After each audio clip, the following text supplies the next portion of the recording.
enemy of great is just being good. And people really downplay what that last inch, that last mile, that last whatever you want to call it, what it's going to take. As you said, anything worth getting is gonna be hard. If it wasn't, everybody would go and get it.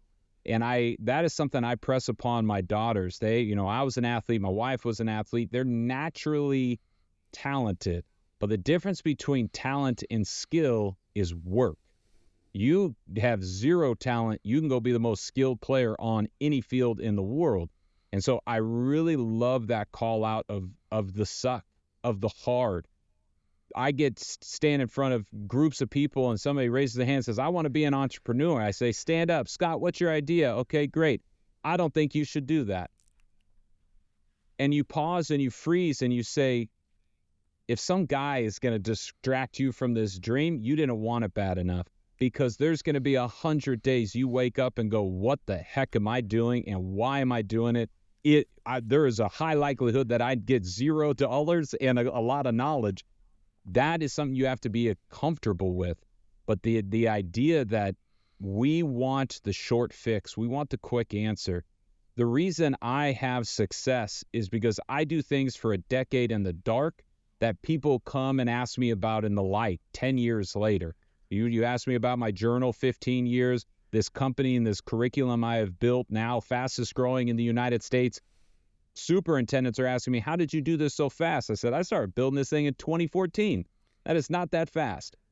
You have to be willing to go into the darkness and work without reward.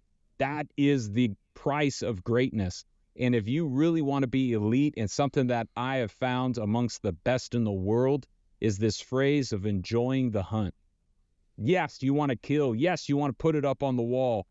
But you realize the greats are in there every morning and loving the pain, because the pain is what they know separates themselves. That talented individual that has been given everything is never going to be able to succeed the way I am, because they've never failed. They've never had to work through it.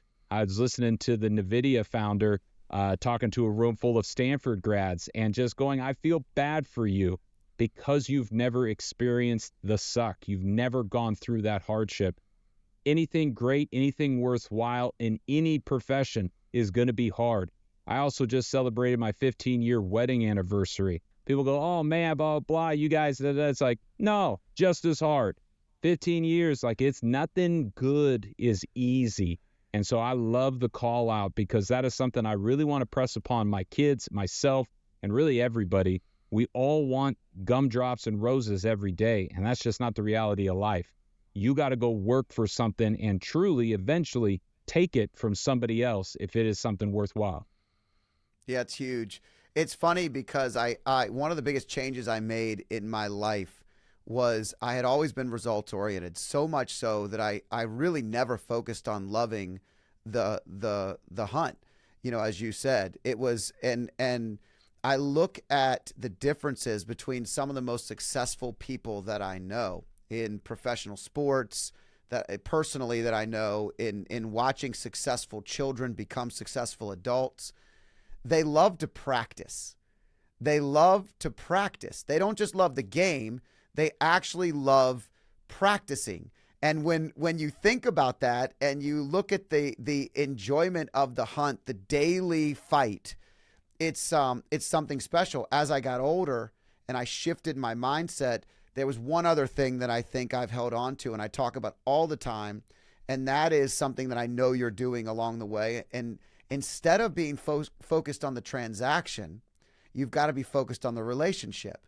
And everywhere you go, just like the process, I think the other level of that, there's another level of just not just loving the practice, but actually loving each thing each coach along the practice is teaching us, loving each person, each competitor that we get to go against. You know, there's things I can learn from each of them, and picking those things up and then planting them for long-term relationships, building a mindset of abundance, true abundance, versus that scarcity that you kind of start with. Because if you only care about the results, all you're going to do is keep kicking further field goals, because they're never going to ever get there. You're never going to get to the one that you actually want. I need more. I need more. I need more. And it's empty. It is. So, The Psychology of Money, great book that calls out that need in money. At the end of the book, they said, I have something that billionaire will never have, enough. And that is why you set goals. That's why you set landmarks, and you appreciate and celebrate them along the way.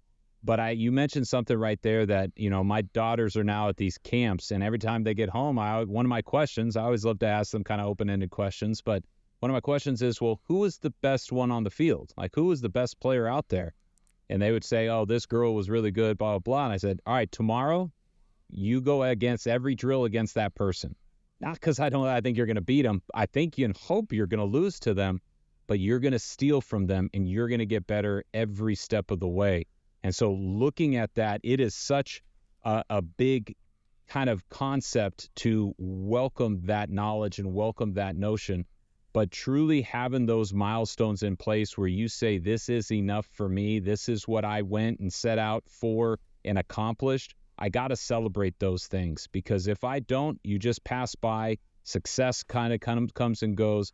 And so I love that continual knowledge of, I'm here to improve. I'm here, if I can get better 1 inch at a time. But as you were talking about the relationship, one of the greatest skills I love to develop is this idea of mentorship and networking. And people say all the time, like, I talk to new people every day. That's the beauty and curse of the virtual world, is I talk to somebody in every place in the country and the world. And they say, well, how do you continue a conversation? And it is so simple. Why, how, what? Simon Sinek, start with the why. Why are you doing what you're doing? How did you get to be and do what you are doing? And then what can I do to become more like you? Those 3 questions will bring out any information you want. And believe me, nobody likes talking about themselves more. Everybody wants to be asked questions about their career, their journey, how they did what they do. Why, how, and what? You can have somebody talking for 45 minutes. So get out, build your networks, because those bridges that you build today, you'll never know when you get to go walk by them. I just had a deal come through last week that has been 5 years in the making. A bridge, I planted a seed and just poured on it, let it go. And as that relationship, it finally came to fruition. But you got to get out and network. You got to get out, meet people, and learn from everyone you meet. Plus, minus, or equal. Stop thinking a mentor can just be somebody 25 years older than you. I know 22-year-olds today who are teaching me amazing things. every time I ever mentored a new person in the business, I gained more out of that relationship at the Bingo. time than they were gaining, because I'm teaching them the basics. They're reminding me of my foundation. It's such a powerful thing. Sometimes just teaching it allows us to remember what we were doing in the beginning days that was actually working, that we stopped doing along the way because we got comfortable. And comfort is dangerous. How old are your daughters? 10 and 8. So I'm just getting started. Well, I also want to make the point that setting standards and having some level of accountability and coaching is good to start when they're young. And I believe a lot of people, it's funny with my boys, I get asked a lot, like, what did you do? First of all, they're great kids. Their mom's a great mom, and we do the best that we can. And there's no secrets. There's no special things. We're just a family doing the best that we can, the greatest job we know how. But some of the things that people often want, to your point earlier, is they want the result of the gentleman that they become at 18 years old or whatever it is. But they don't want the accountability you held them to when they were 5. There you go. Or when they were 7, or when they were 10, or the conversations we had about winning and losing. When one of my sons was probably 7 or 8 years old, he had a coach that gave the game ball to like the worst kids on the team every single game. And it drove him crazy because he was working so hard that he actually got in the car and started crying. And he said, how come I work so hard and I never get a game ball?